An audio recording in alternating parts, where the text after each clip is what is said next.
신앙이라는 이름으로, 신앙이라는 이름으로 지금까지 우리는 참 많은 것들을 행해 왔습니다. 하고 싶은 말도 많았지만 믿음 때문에, 신앙 때문에 참는다 하는 생각도 해본 적이 있으시지요? 세상에 나아가면 즐거운 것들이 얼마나 많은데 믿음 때문에, 신앙 때문에 그것을 내려놓고 이곳에 와서 헌신하고 봉사한다는 고백도 해보신 적이 있으시지요? 맞습니다. 우리는 지금까지 그 믿음으로, 그 신앙으로 참 많은 것들을 행해 왔음을 나 자신의 경험을 통해, 우리 교회의 역사를 통해 우리가 함께 살펴볼 수 있습니다. 우리가 기억해야 하는 것은 우리가 그렇게 믿음이라는 이름으로, 신앙이라는 이름으로 행해왔던 그 모든 것들이, 또 행하고 있는 그 모든 것들이 의미가 있기 위해서는 가장 먼저 하나님과 나의 관계가 세워져야 한다는 것입니다. 그 하나님을 믿는 믿음이잖아요, 그렇죠?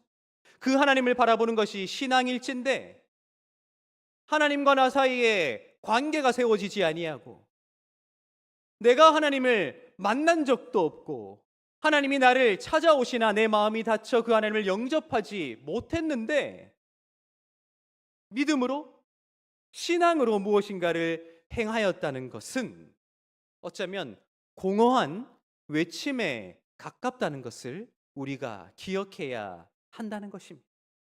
때로는 하고 싶은 말을 참는 것이 의미 있기 위해서는 내 마음 가운데 하나님과 나 사이에 관계가 분명히 세워져 있다는 확신이 있어야 합니다.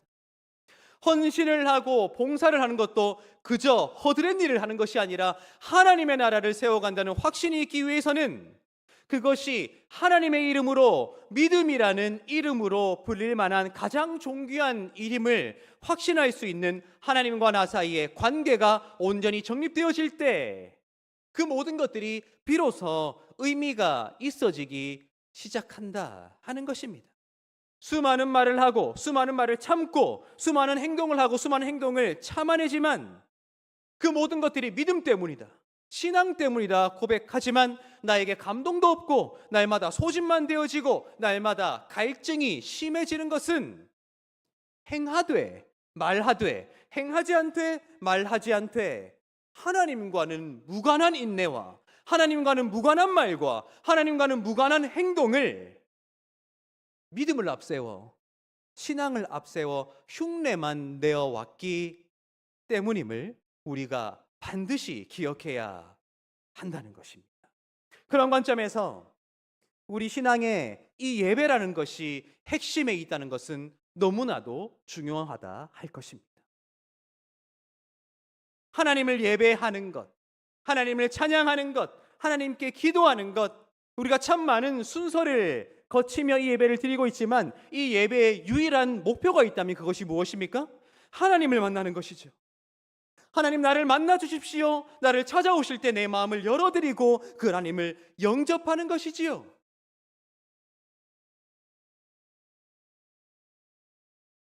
이 예배를 드리며 하나님을 만나고 하나님과 관계를 온전히 맺어 나아갈 때에 교육, 선교, 봉사, 친교라는 교회가 2000년의 역사 동안 끊임없이 해왔던 그 모든 사명들도 비로소 의미가 있어진다 하는 것입니다. 생각해보면 이 예배에 그 모든 요소들이 다 녹아 들어가 있지요.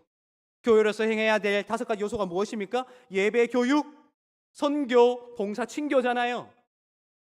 예배를 드리며 하나님의 말씀을 읽고 듣는 것, 가장 기초적인 형태의 교육입니다. 그렇게 선포되어지는 말씀에 따라 예수에 대한 믿음을 배우게 되고 하나님을 의지하게 되는 것, 가장 기초적인 형태의 선교입니다. 예배를 준비하고 예배를 섬기기 위해 찬양대가 연습하고 수많은 안내자들이 헌신하며 이 예배가 예배답게 되기 위해 기도하며 헌신하는 자들, 봉사의 가장 기초적인 형태인 것이죠. 하나님이 당신을 사랑한다고, 나도 당신을 사랑한다고 사랑을 고백하는 그것이 예배에 속해 있지만 친교의 가장 기초적인 형태라는 것입니다. 결국 이 예배에 성공하는 것이, 이 예배를 온전히 드리는 것이, 그러므로 하나님과 나 사이의 관계를 온전히 세워가는 것이 교육과 선교와 봉사와 친교라는 나머지 사명들도 의미 있게 만들어갈 수 있는 그 하나님의 이름으로, 그 하나님의 믿는 믿음으로 행하는 가장 아름다운 일이 될 수 있다는 것을 우리가 반드시 기억해야 한다는 것입니다. 여러분들에게 질문하고 싶습니다. 여러분들은 이 예배에 왜 나오셨습니까? 무슨 생각으로 이 예배 자리에 앉아 계십니까? 그냥 예배 한 시간 드려주고, 내가 만나고 싶었던 사람 한번 만나주고, 내가 하고 싶었던 일 한번 해주고, 내 마음속에 만족감을 얻기 위해 이 자리에 나오셨습니까? 틀렸어요. 아니에요. 반드시 하나님을 만나야 한다. 반드시 하나님을 붙잡아야 한다. 반드시 하나님을 내 마음속에 모셔야 한다는 그 간절한 마음과 소망으로 이 자리에 나왔을 때 비로소 하나님 문을 여시고 우리에게 찾아오시는 그 하나님과 나 사이의 관계가 회복되어질 수 있다는 그 간절한 마음과 소망으로 이 자리에 나오셨지요. 반드시 이 예배 가운데 하나님을 만나시고 하나님과 온전한 관계를 맺어가시는 여러분들의 삶이 되시기를 예수님의 이름으로 축복합니다. 그 예배의 한가운데 기도라는 것이 있습니다.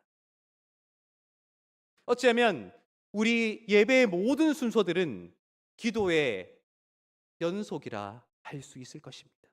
여러분, 기도가 무엇입니까? 하나님과의 관계잖아요. 하나님과 하는 대화잖아요. 내 감정을 누군가에게 털어놓는 것, 내 이야기를 누군가에게 할 수 있는 것, 그것을 통해 관계가 시작되어지고 그의 이야기를 들어주고 그의 감정을 품어주는 것을 통해 관계가 맺어지듯, 그렇게 대화가 곧 관계의 시작이듯 기도도 하나님과의 대화이므로 하나님과 우리 사이의 관계의 핵심에 있다는 것입니다. 하나님께 찬양하는 것, 그 곡조를 통해 내 감정을 하나님 앞에 있는 그대로 고백하는 것이죠. 수많은 기도의 내용을 통해 나의 이야기를 하나님께 들려드리는 것입니다. 성경을 통해, 말씀을 통해 하나님의 감정과 하나님의 이야기를 듣는 것이지요. 어쩌면 우리가 드리는 이 예배는 하나님과 우리 사이의 관계를 목적으로 하되 그 모든 것들이 또 다른 형태의 기도가 아닌가 하는 것을 우리가 생각하게 된다는 것입니다. 하나님과 우리 사이의 관계를 위한 대화 말입니다. 수년 전 청년부를 담당할 때 한 청년이 저에게 질문했습니다. 그 당시 시편을 청년들과 함께 공부하고 있었거든요. 시편에 포함되어 있는 수많은 장르들의 노래의 특징을 배우고 그 장르가 무엇을 말하는가 하는 것들을 배우고 있던 그때, 우리도 몇 년 전에 2년 넘는 시간 동안 새벽마다 시편을 함께 읽었던 거 기억하시지요? 네. 그 청년이 저에게 이렇게 질문하는 겁니다. 목사님, 누군가를 죽게 해달라고 하나님께 기도해도 되나요? 묻더라고요. 여러분이라면 어떻게 대답하시겠습니까? 여러분들의 자녀가 엄마, 아빠, 나 저 친구가 진짜 너무너무 싫은데 하나님께 저 친구 죽게 해달라고 기도해도 되나요? 묻는다면 여러분들이 어떻게 대답하시겠습니까? 안 되지. 거룩하신 하나님 앞에 거룩한 말로 정제된 감정으로 아름다운 기도의 내용으로 하나님께 기도해야지 어디 함부로 그런 말을 하느냐 라고 대답하시겠습니까? 어렵나요? 감사하게도 오늘 우리가 함께 읽은 시편 3편에 바로 그 해답이 기록되어 있습니다. 오늘 우리가 함께 읽은 시편 3편은 다윗이 기가 막히는 상황 가운데 처해 있음을 우리에게 말해주고 있습니다. 그의 분노를, 그의 감정을, 그의 생각을, 그의 얼굴 표정을 우리에게 생생하게 상상하도록 만들어주는 내용이 1절과 2절에 기록되어 있습니다. 우리 1절과 2절을 다시 한번 읽어보도록 하겠습니다. 함께 읽겠습니다. 여호와여 나의 대적이 어찌 그리 많은지요. 일어나 나를 치는 자가 많으니이다. 많은 사람이 나를 대적하여 말하기를 그는 하나님께 구원을 받지 못한다 하나이다. 아멘. 어떤 상황이에요? 나의 대적이 너무 많은 거예요. 한두 사람이 아닌 거예요. 눈을 들면 나를 대적하는 자들인데요. 그들이 직접 나에게 고난을 주고 힘들게 하는 것을 넘어서서 이제는 하나님의 이름으로 저주까지 하고 있죠. 그는 하나님께 구원을 받지 못할 것이라. 여러분, 이 다윗의 감정이 어떠했으리라 상상되십니까? 대적들이 둘러싸고 있는데 안 되지. 거룩한 말로, 정제된 마음으로, 아름다운 감정으로 이 말을 했겠습니까? 아닙니다. 얼마나 격양됐겠습니까? 얼마나 흥분했겠습니까? 얼마나 분노했겠습니까? 그런데 놀랍게도 다윗으로 하여금 이렇게 기도하게 만들었던 사람이 있대요. 그가 누구인지 특정하고 있거든요. 오늘 말씀 가운데 우리 표제를 한번 읽어볼까요? 여러분 기억하십시오. 히브리어 성경에서는 이 표제가 1절입니다. 그러니까 하나님의 말씀 가운데 하나라는 것입니다. 과연 다윗이 누구 때문에 이 노래를 부르고 있는가 하는 것을 한번 읽어보도록 하겠습니다. 표제입니다. 읽겠습니다. 다윗이 그의 아들 압살롬을 피할 때에 지은 시. 누구 때문에 지금 이 노래를 하고 있습니까? 잠깐 여러분들의 아들들을 생각하지 마시고, 여러분들의 딸들을 생각하지 마시고, 지금 다윗이 누구 때문에 이 노래를 부르고 있습니까? 압살롬. 놀랍게도 다윗을 둘러친치고 있는 대적이 누구라는 것이죠? 압살롬. 압살롬이 누구입니까? 다윗의 아들이고요. 압살롬이라는 그 이름의 의미는 아브, 샬롬이거든요. 아브는 아버지라는 뜻이고요. 샬롬은 평화라는 뜻입니다. 다윗이 이 아들과 얼마나 가깝게 지내고 싶었다면, 얼마나 화평하고 싶었다면 그 아들의 이름을 압살롬, 아버지는 평화다라고 지었을까요? 얼마나 마음을 주었을까요? 얼마나 사랑했을까요? 얼마나 그를 안아주려고 노력했을까요? 그런데 다른 사람들이 아니에요. 오히려 완전히 타인이었다면 덜 열받았을 거예요. 다윗은 지금까지도 고생해왔기 때문에. 아니 또 다른 아들들이었다면 아도니아 같은 아들 보십시오. 나의 주인은 야훼시다 하는 뭔가 거창한 이름의 아들이 나에게 반항했다면 조금 덜 열받았을 것 같아요. 그런데 한없이 마음을 주었던 아들 압샬롬, 아버지는 평화다 하는 아들이 반란을 일으켜 지금 다윗이 자신의 성으로부터 쫓겨나가고 있는 중에 이 노래를 지었다는 거예요. 여러분 상상되세요? 그 분노를, 그 상실을, 그 상처를, 그 표정이 웃으면서 하나님 어찌하여 나에게 대적이 이렇게 많습니까? 이랬으면 미친 사람이었을 거예요. 이를 악깨물고 주님 하는 거예요. 뭔가 상상이 되세요? 그의 분노를, 그의 감정을, 그의 생각을 숨김없이 주님 앞에 온전히 표현하고 있는 이 노래의 두 구절이 시편 3편을 시작하는 구절로 기록되어 있다는 것. 그런데 이 노래가 참 재미있어요. 여러분 우리가 시편 3편 표제로부터 8절까지를 함께 읽었잖아요. 반복되는 단어가 있다는 것을 발견하셨을 거예요. 그 단어가 무엇입니까? 우리가 목소리를 읽지는 않았지만 괄호 안에 들어가 있는 단어가 있어요. 뭐예요? 셀라입니다. 그 셀라라는 단어가 몇 번 반복되고 있습니까? 3번 반복되고 있습니다. 여러분 이 셀라의 뜻이 뭐예요? 쉼표입니다. 잠깐 쉬어라, 그리고 간주를 깔아라, 이런 말입니다. 지금 이 시편은 노래잖아요. 노래 모음집이잖아요. 그렇죠?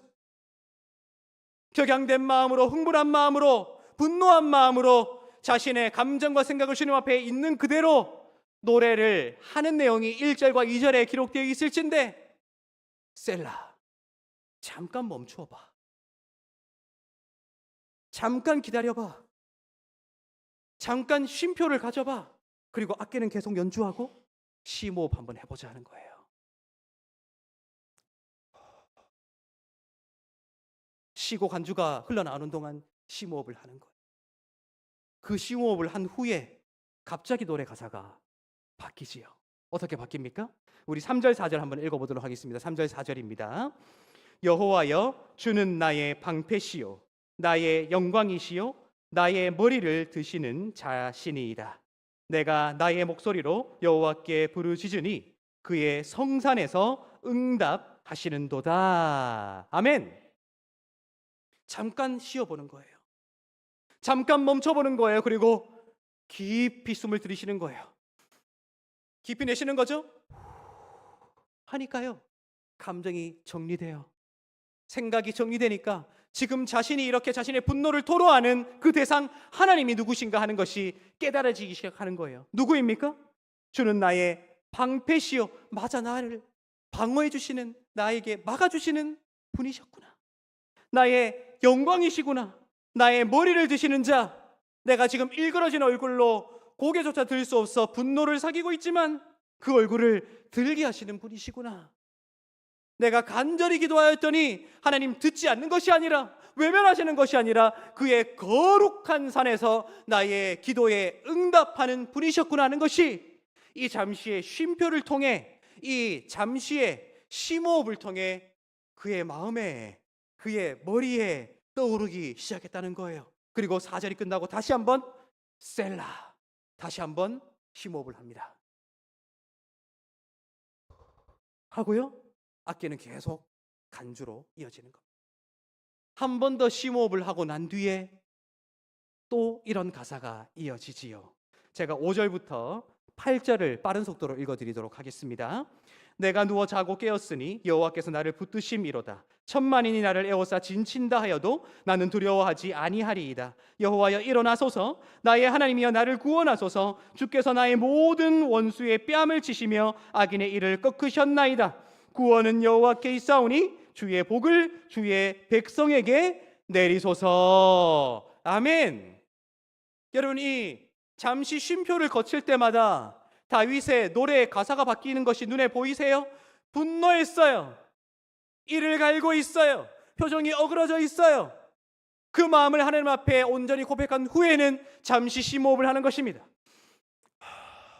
하고 난 뒤에는 하나님, 나의 기도를 성산에서 들으시고 응답하시는 나의 방패시구나, 나의 얼굴을 드시는 분이시구나 하는 것들을 깨달아 알고요, 다시 한번 쉼표를 가집니다. 하고 난 뒤에는요, 구원이 나에게 달려있지 않다. 구원이 나의 분노에 달려있지 않다. 구원은 오직 하나님께 있는 것이라고 고백하는 것으로 이 노래가 맞춰지고 있고요, 마지막 셀라, 마지막 한 번 더 심호흡을 하고 있죠. 하고 말입니다.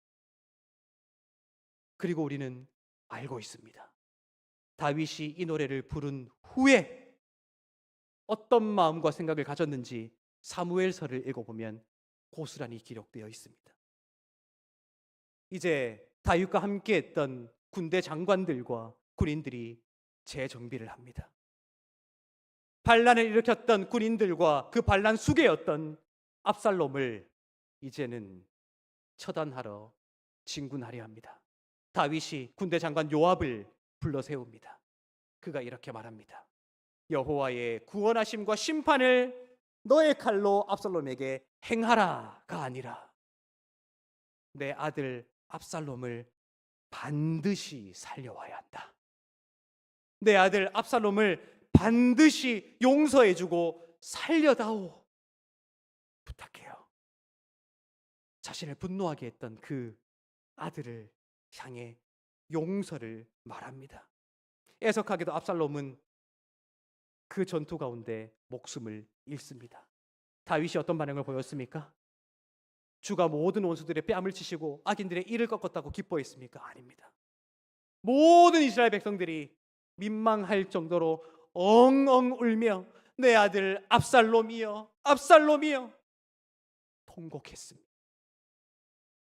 어떻게 그 일이 가능했습니까? 분노했을지라도, 화가 났을지라도, 치를 떨었을지라도, 얼굴이 일그러졌을지라도 그 모든 것들을 하나님 앞에서만 고백했던 거예요. 하나님께 쏟아냈던 거예요. 그리고 깊이 심호흡을 하며 그 모든 것들을 내쉬는 거예요.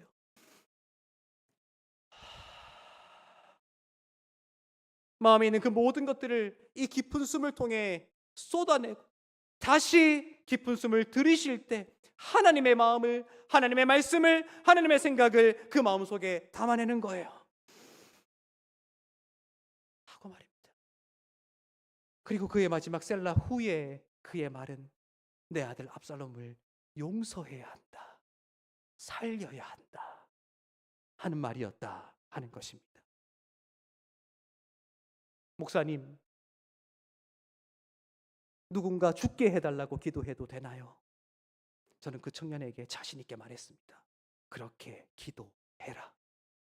그러나 그 마음을 반드시 하나님 앞에서 다 쏟아내라.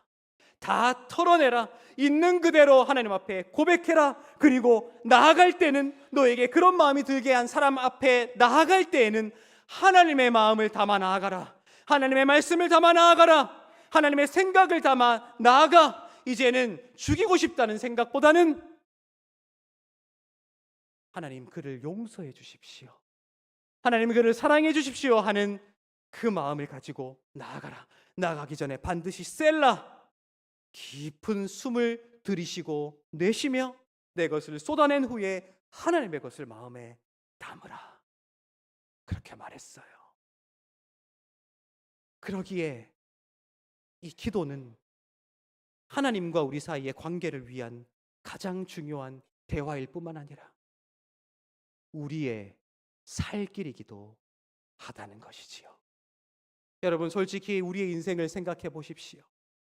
행복한 순간도 많고 기쁜 순간도 많지만 얼마나 우리의 분노를 자아내는 일들이 많은지요. 열심히 직장 생활하고 왔습니까? 저 부장 새끼 저거 가만두기 싫다고 욕했던 적 솔직히 있으시죠? 혹시 오늘 예배당에 나올 때 천천히 찬양하며 나왔는데 갑자기 불쑥 내 앞을 끼어든 운전자를 보며 분노하며 욕하신 분들 계신가요? 죽으려면 혼자 죽지, 그렇게 말입니다. 운전하시는 분들이라면 다 공감하실 겁니다. 얼마나 분노하게 만드는 일, 화나게 만드는 일들이 많은지요. 여러분 기억하십시오. 그거 괜찮은 척하지 마세요. 나는 다 용서한 척하지 마세요. 점잖은 척하지 마세요. 하나님 앞에 온전히 다 쏟아내세요. 하나님 앞에 온전히 기도하십시오. 그 마음은 하나님 앞에서만 온전히 비워낸 후에 하나님의 마음을 여러분들의 마음에 담으십시오. 하나님의 말씀을 여러분들의 마음에 담으십시오. 하나님의 생명을, 하나님의 소망을, 하나님의 용서를 여러분들의 마음에 담고 이제 다시 세상으로 나아가 이제는 내 마음속에 그득했던 분노와 짜증과 일그러진 얼굴 대신 평온한 얼굴로, 모든 것을 초월해버렸다는 그러한 얼굴로 사랑과 용서와 소망과 생명을 그들에게 말하기 시작하십시오. 그것이 나를 살리고 우리를 살리며 세상을 살릴 수 있는 유일한 방법, 하나님께서 우리에게 하라고 명령하신, 하나님을 위한 것이 아니라 우리를 살리기 위해 우리에게 명령하신 기도, 우리의 살 길이다 하는 것입니다. 여러분 이제 저를 보십시오. 저를 똑바로 보십시오. 그리고 저를 따라 하십시오. 이제 깊이 숨을 들이킬 것입니다. 한번 들이켜 봅시다. 시작.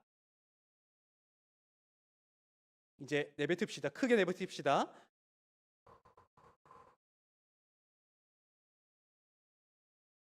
셀라 라는 단어의 역할이 바로 이것입니다.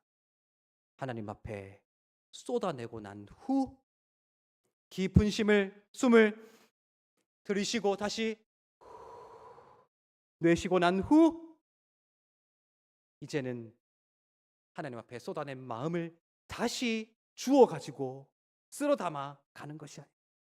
그것과는 전혀 다른 하나님의 마음을, 하나님의 생각을 가지고 나의 가정에, 직장에, 나의 삶의 자리에 나아감으로 기도를 통해 내가 살아나는, 기도를 통해 누군가를 살리며 이 세상을 살려놓을 수 있는 저와 여러분들의 귀한 삶이 되시기를 예수님의 이름으로 축복합니다.